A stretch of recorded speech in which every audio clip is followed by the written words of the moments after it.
The ancient meaning of mythology beyond entertaining stories. These Egyptian myths were part of the ancient Egyptian mystery school teachings for initiates into their mystery systems.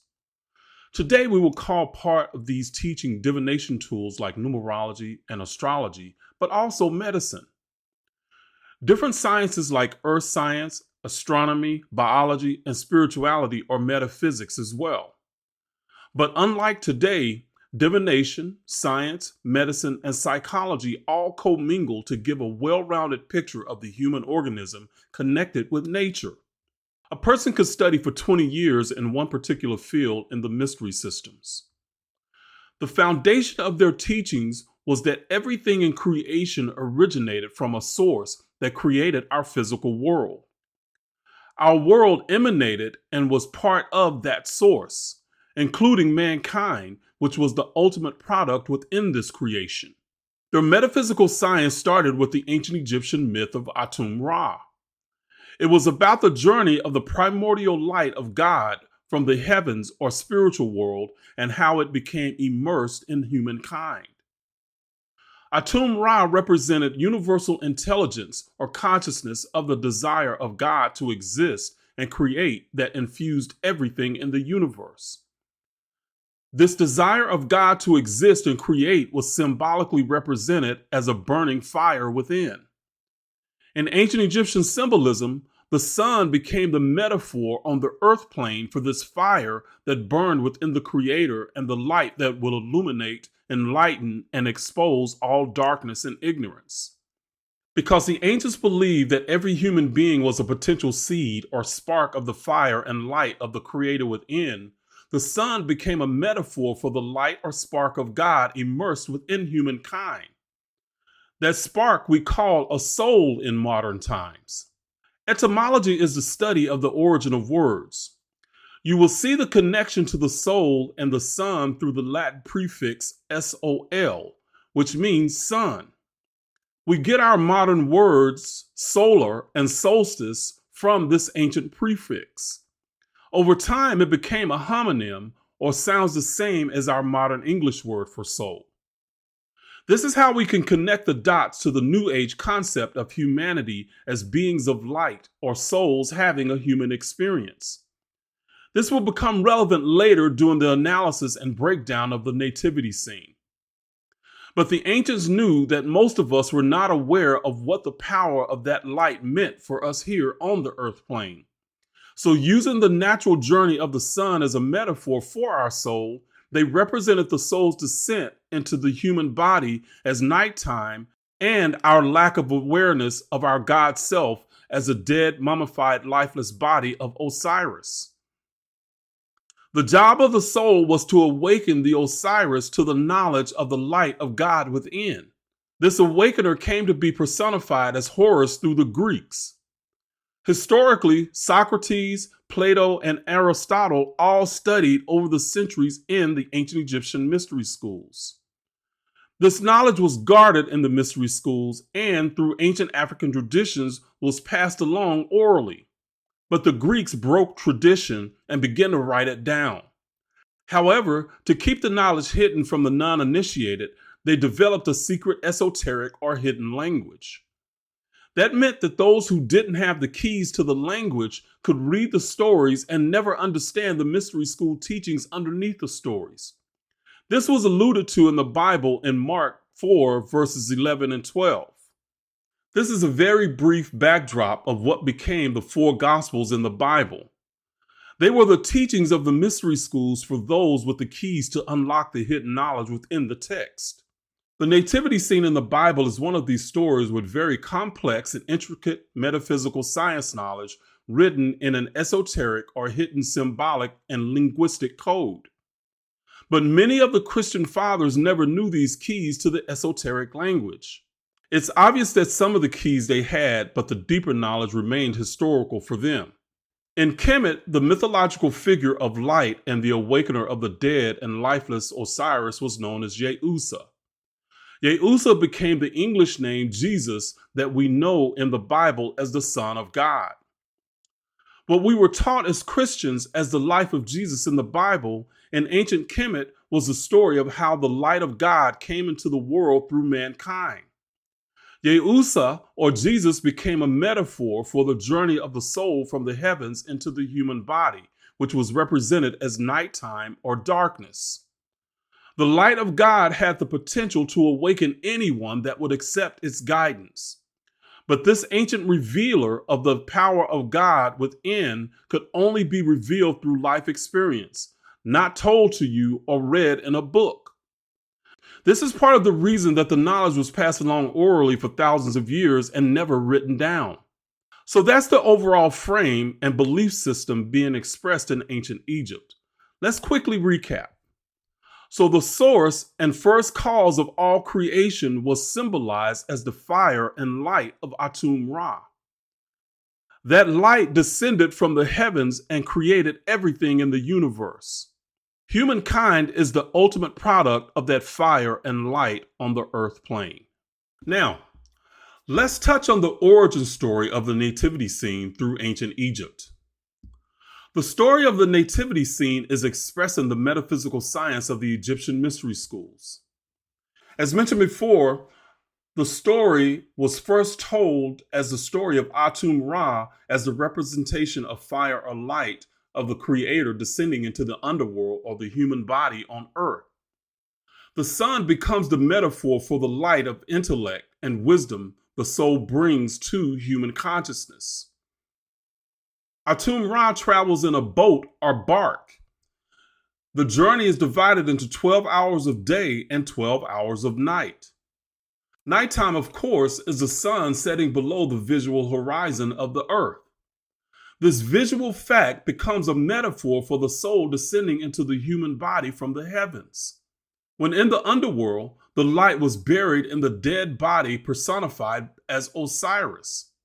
This light, or son of God's job, was to awaken the dead Osiris and reveal to him the full awareness of its God self.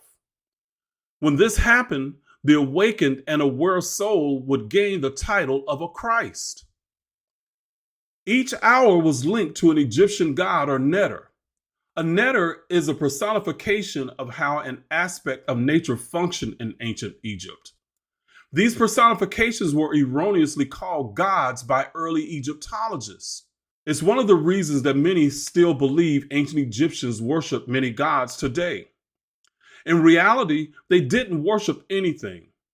They were expressing a very sophisticated symbolic and metaphorical system that explained the universal functions of the universe using natural symbols as clues. The birth of Jesus at Christmas is about the spiritual science of what occurs at the 6th hour of the soul's journey, or what we know as the midnight hour. In this hour, Atum Ra, as the light of God, has already merged with the animal nature of the human body. Hey family, Reginald Martin here. Are you ready to transcend beyond the ordinary? To dive headfirst into advanced metaphysical concepts that can revolutionize your life? If so, Kametaphysics awaits you. This isn't merely a regurgitation of information. It's an invitation to explore uncharted territories of self-discovery and personal growth from the metaphysical or soul level. Each week, you'll receive fresh content designed to expand your horizons and empower you to apply profound metaphysical principles to your everyday life. But that's not all. As part of our private monthly community Q&A sessions, you'll have the chance to address real-life challenges head-on. You'll be able to ask questions, gain insights, and work through the trials and tribulations of life alongside like-minded individuals on the same journey. So, are you ready to embark on this transformational journey? To overcome religious trauma, negative programming, and societal pressures? To live authentically, understand and manage your emotions better, and prioritize your mental and physical well-being?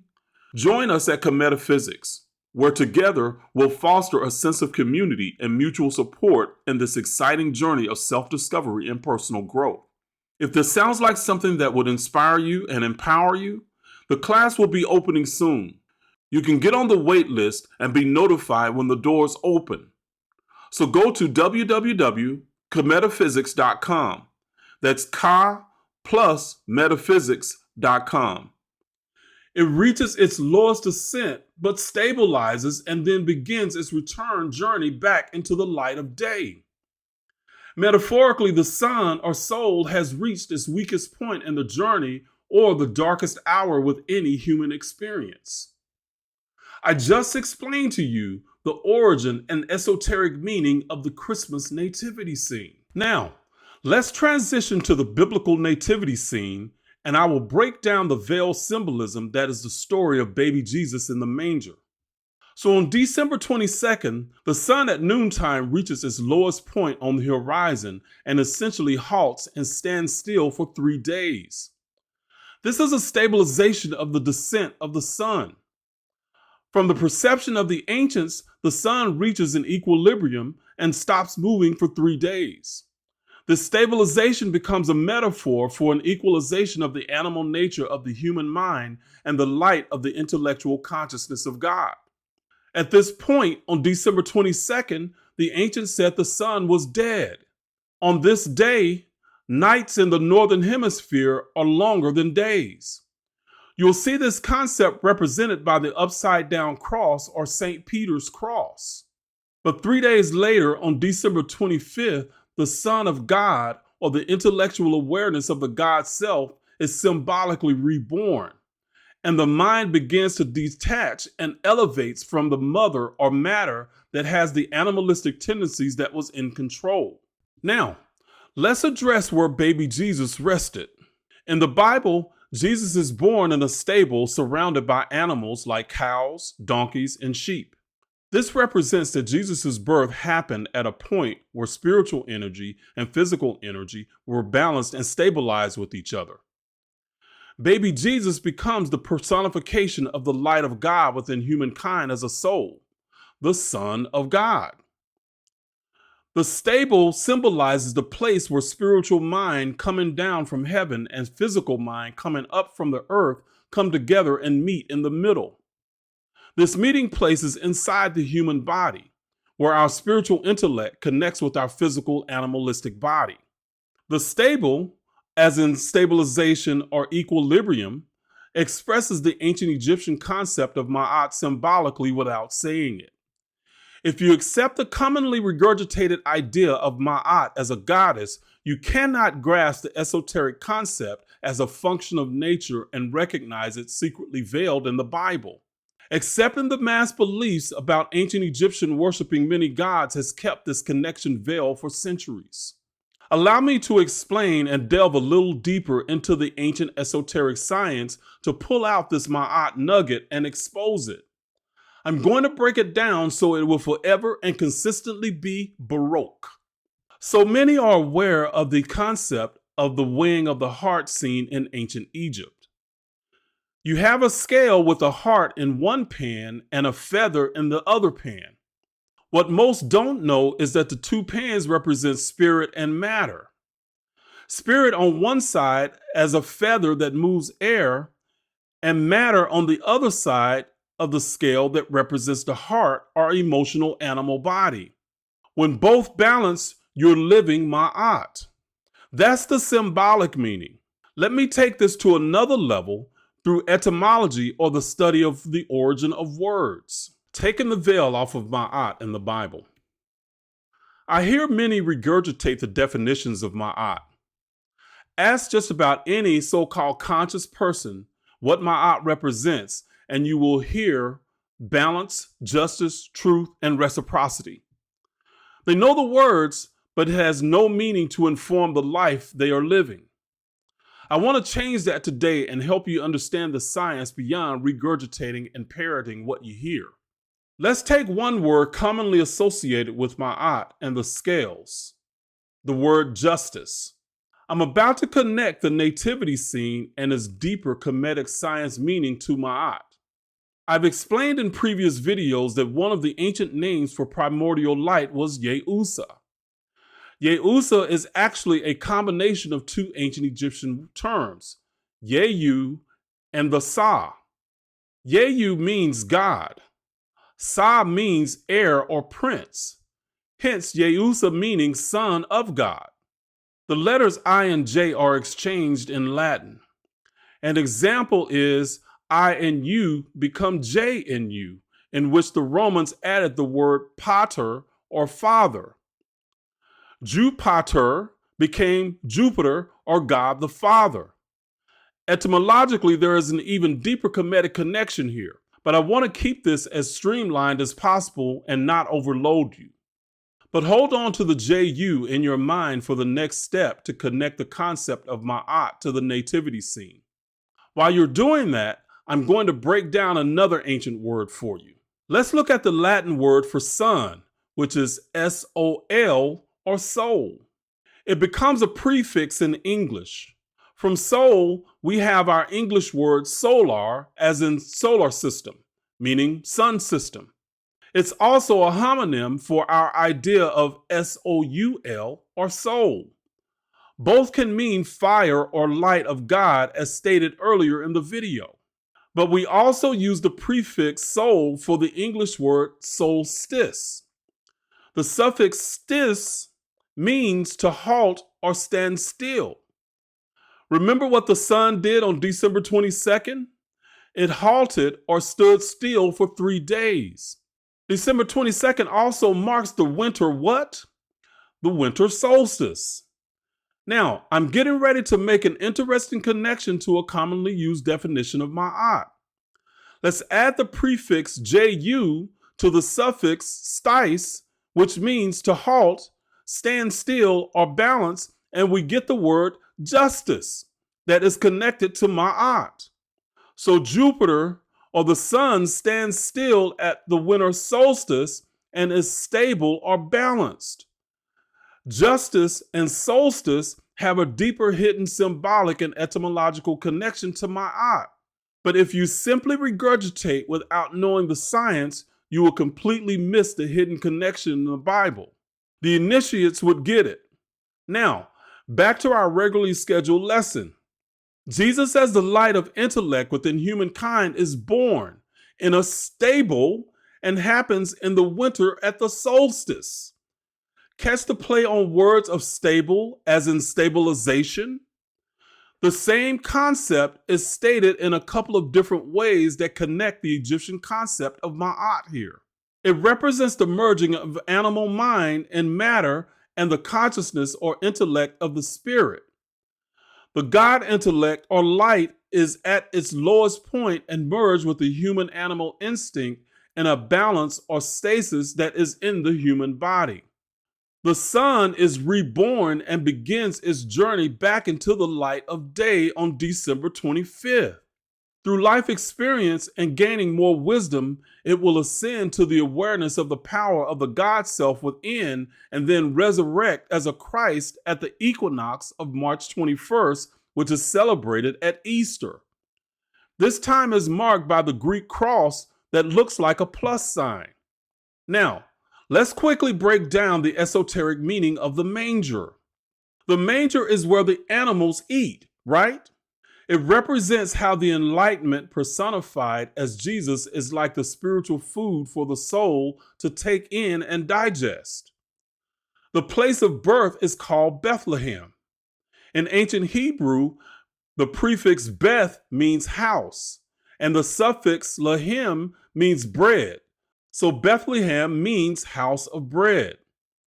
Is Jesus not mentioned as the bread of life in the Bible? John 6:35 says, I am the bread of life. Whoever comes to me will never go hungry. Just like we eat physical food to nourish our bodies and help our physical growth, we need to absorb the divine spiritual nature of wisdom to nourish our souls and grow spiritually.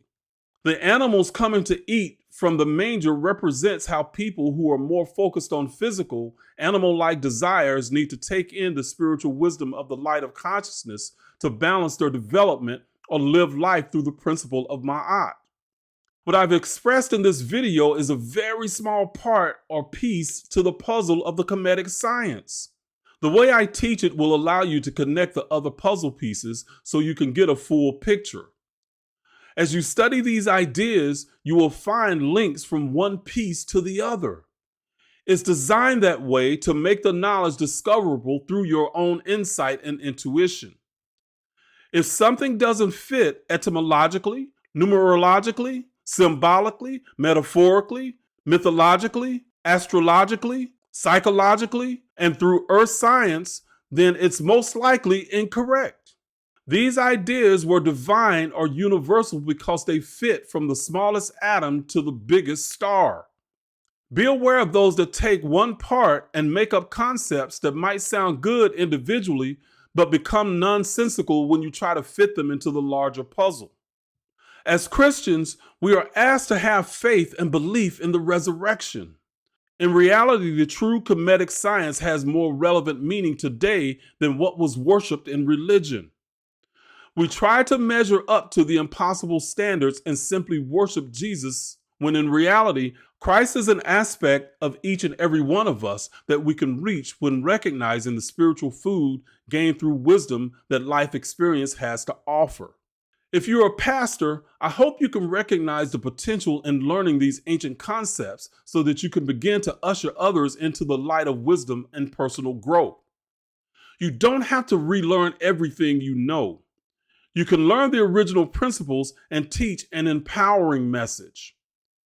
Now you have a deeper understanding of the nativity scene at Christmas and how it fits into the ancient Kemetic science origins and your life. I hope you enjoyed this video and that it was enlightening for you. Please like, share, and subscribe to my channel for future updates. Share this video with anyone that will be consciously elevated and vibrationally uplifted. Thank you for watching.